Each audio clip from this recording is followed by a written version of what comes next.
Boa quinta-feira, amados irmãos. Louvado seja o Senhor. Nessa quinta-feira da semana 4, o versículo de orar a ler é Filipenses 4, versículo 9, diz assim, o que também aprendestes e recebestes e ouvistes e vistes em mim, isso praticai, e o Deus da paz será convosco. Título de hoje: Modelos de fé, amor e esperança. Conforme nos demonstra a ilustração da terça-feira desta semana, ao crermos na palavra de Deus e a fé objetiva é trazida para dentro de nós e se torna nossa fé subjetiva. Tudo isso ocorre em nós pelo fato de crer e receber a palavra de Deus. Vimos que a palavra de Deus é ilustrada pelo caminhão, o veículo condutor da fé. Quanto mais cremos, mais de Deus, que é elemento de fé, será depositado em nosso interior. E qual é a essência de Deus? Deus é amor. Deus quer salvar-nos por completo. E para isso, Ele precisa salvar nossa alma. As três partes da nossa alma, mente, emoção e vontade, ainda são muito soltas e independentes, fazendo só o que lhe agrada e convém. Mas, por nos amar, o Senhor quer levar salvação às três partes do nosso ser: espírito, alma e corpo. Para isso é necessário que recebamos a palavra de Deus, não somente uma vez, como quando ouvimos e recebemos o Evangelho, mas precisamos ouvir e crer na palavra de Deus constantemente.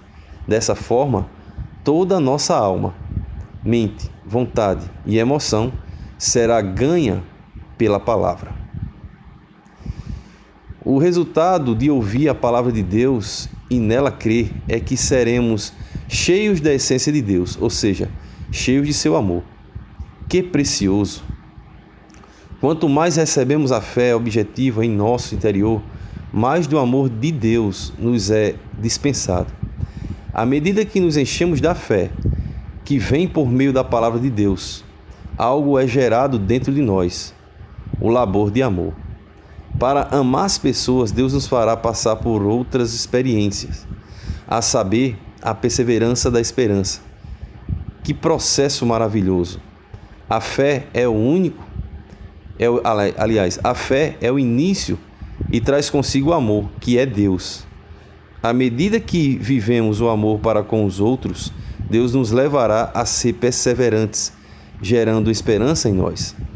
Cristo, enquanto esteve entre nós, em seu ministério terreno, foi um modelo a ser seguido por sua vida de fé, cheia de labor de amor, como perseverança da esperança. Como o homem, ele exercitava sua fé, crendo na palavra de Deus Pai. Sua vida foi de sacrifício, demonstrando na forma de labor de amor pelos pecadores. Ele veio como o Cordeiro de Deus que tira os pecados do mundo, exatamente para doar sua vida por todos nós. Porque ele se sacrificou a tal ponto pelos pecadores? Porque Cristo tinha esperança de que, ao morrer na cruz por nossos pecados, Deus Pai o ressuscitaria e o elevaria à sua destra para ser exaltado e honrado como Rei do reino dos céus. Devemos tomar Cristo como nosso maior modelo, pois em seu viver havia os três componentes da estrutura que deve ser realidade no viver dos cristãos: fé, amor e esperança. Além de Cristo, há também irmãos que são modelos a ser seguidos. Lembrai-vos dos vossos guias, os quais vos pregaram a palavra de Deus, e considerando atentamente a fim de sua vida, imitai a fé que tiveram. Todos nós precisamos de uma referência para seguir, para imitar. Os Tessalonicenses imitaram o viver de Paulo. Os que nos pregaram a palavra de Deus são nossos guias e devemos imitar a fé que tiveram. Graças a Deus, ao longo de toda a história da igreja, temos modelos de fé, amor e esperança. Consideremos atentamente o efeito da fé na vida do apóstolo Paulo. Assim diz: porventura, procuro eu agora o favor dos homens ou o de Deus? Ou procuro agradar a homens? Se agradasse ainda a homens, não seria servo de Cristo. Em primeiro lugar, um servo de Deus não vive para agradar a homens. Em seu trabalho, ele procura o favor de Deus e não a dos homens. Nossa porção é como se Paulo dissesse: eu estou aqui como apóstolo e servo de Deus, não porque alguém me paga para isso, ou porque devo agradar alguém, ou porque estou em busca de exaltação. Não é isso.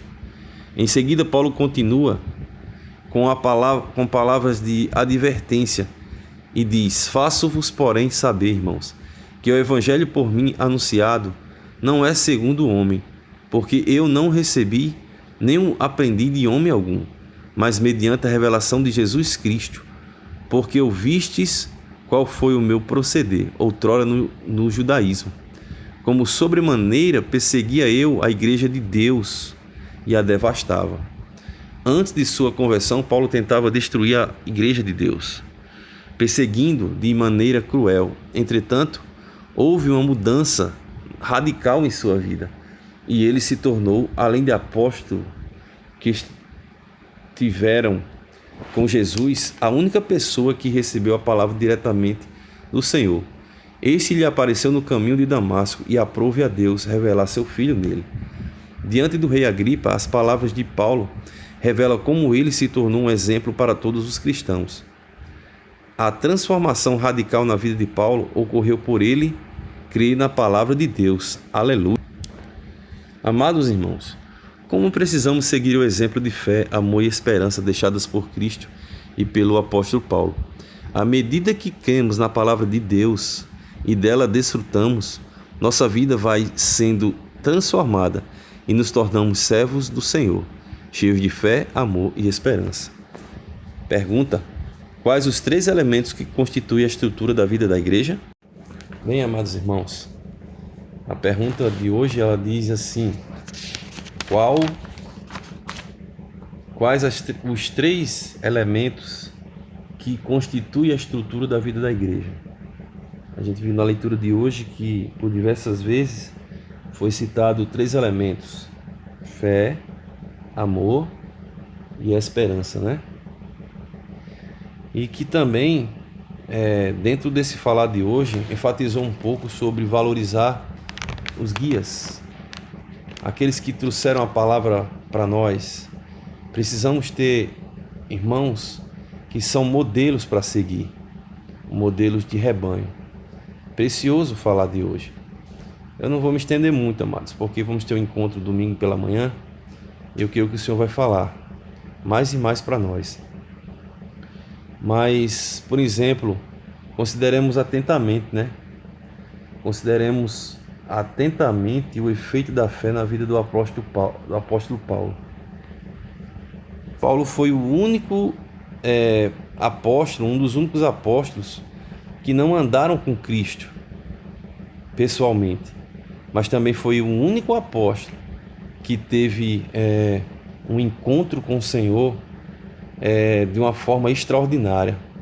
O apóstolo que foi arrebatado ao terceiro céus, viu palavras inefáveis que sequer é lícito ao homem ser referido, e se tornou um grande apóstolo e modelo. O modelo mais perfeito que pisou nessa terra, sem sombra de dúvidas, foi Jesus Cristo, nosso Senhor. Ele de fato é um modelo, ele é o protótipo de Deus.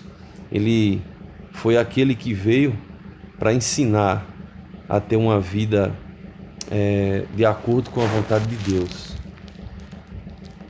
E nós devemos de fato, amados, sermos imitadores de Cristo, modelos de fé, amor e esperança. Amém? Jesus é o Senhor.